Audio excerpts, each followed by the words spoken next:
¿Qué pasaría si el héroe que luchaba para proteger a la humanidad terminara convencido de que la única forma de salvar el mundo es destruirlo? Suguru Geto es un hechicero que, en lugar de fortalecer el sistema de hechicería, decide rebelarse contra él.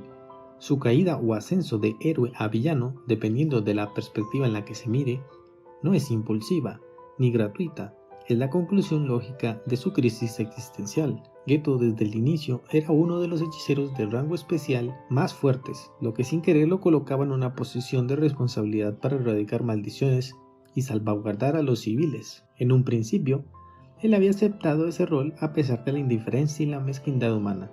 Sin embargo, esto le expuso a la crudeza del mundo y a la frustración de tener que arriesgar su vida por personas que ni siquiera comprendían el sacrificio de los hechiceros. Geto tenía dos caminos posibles: continuar luchando para proteger a los no hechiceros, o rebelarse contra el sistema y redefinir su propia concepción del bien y el mal.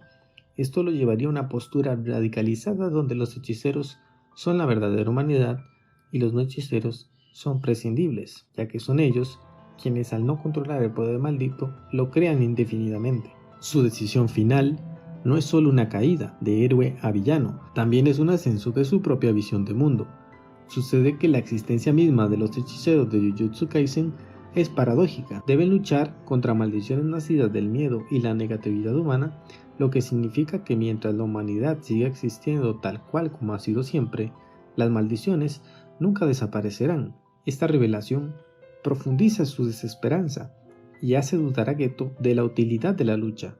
No solo está frustrado con el mundo, siente que está atrapado en un ciclo sin sentido que lo obliga a luchar sin una verdadera posibilidad de victoria. El dilema de Geto va más allá de una simple insatisfacción.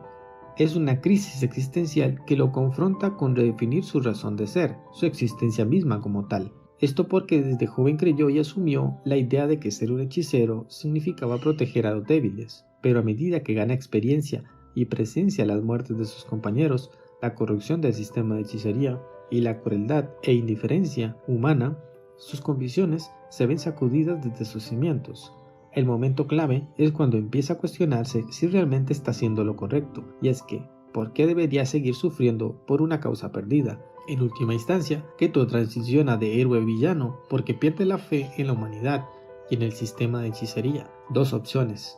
Solo tenía dos opciones: o mueres como un héroe o vives lo suficiente para convertirte en un villano. Y finalmente se decanta por la segunda opción. Su conclusión es la única que le permite reconciliar su dolor con su propósito, porque en una crisis existencial la vida carece de un significado concreto. Simplemente ya no podía seguir luchando por una causa en la que no creía. Su ascenso a villano no es una traición a su carácter, sino la evolución natural de su perspectiva tras ser testigo de la crueldad del mundo. La resolución de Geto no es un arrebato de ira, sino una conclusión racional dentro de su lógica. Su convicción se basa en que los hechiceros no son la fuente de las maldiciones, sino también de la injusticia que recae sobre los propios hechiceros. Para él es una ecuación muy simple. Al eliminar a los no hechiceros, las maldiciones dejarían de existir, y con ellas la necesidad de arriesgar la vida en una batalla interminable. Esto lo convierte en un villano con un propósito claro, en lugar de un antagonista guiado únicamente por el resentimiento. El viaje de Geto es una tragedia porque su lógica es comprensible, incluso si su método es inaceptable.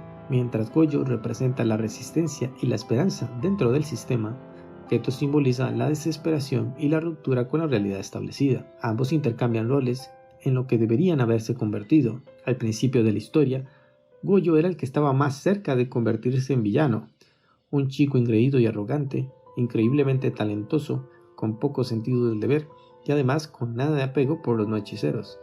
Y Geto era más reflexivo, consciente de la responsabilidad que conllevaba ser de los hechiceros más fuertes, esto hasta el punto de consolidar que su rol como hechicero era proteger a los débiles.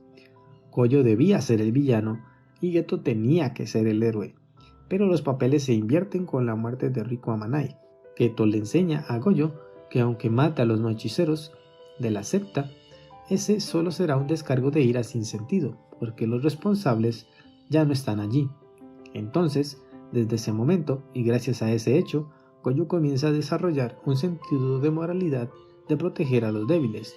Y esto porque es un personaje muy inmaduro, lo cual tiene sentido porque es un estudiante después de todo. El problema es que Geto desde muy joven ya sabía y comprendía todo esto. Su transición de héroe a villano sucede porque al revaluar su valor como humano, solo encuentra un sentido nihilista, es decir, su vida no tiene razón y no posee un propósito claro de verse atrapado en el sistema de hechicería. Y por eso, mientras Goyo se convierte en el hechicero más fuerte para proteger el equilibrio del mundo, Geto decide que la humanidad debe transicionar a una evolución forzada, aniquilando a los no hechiceros.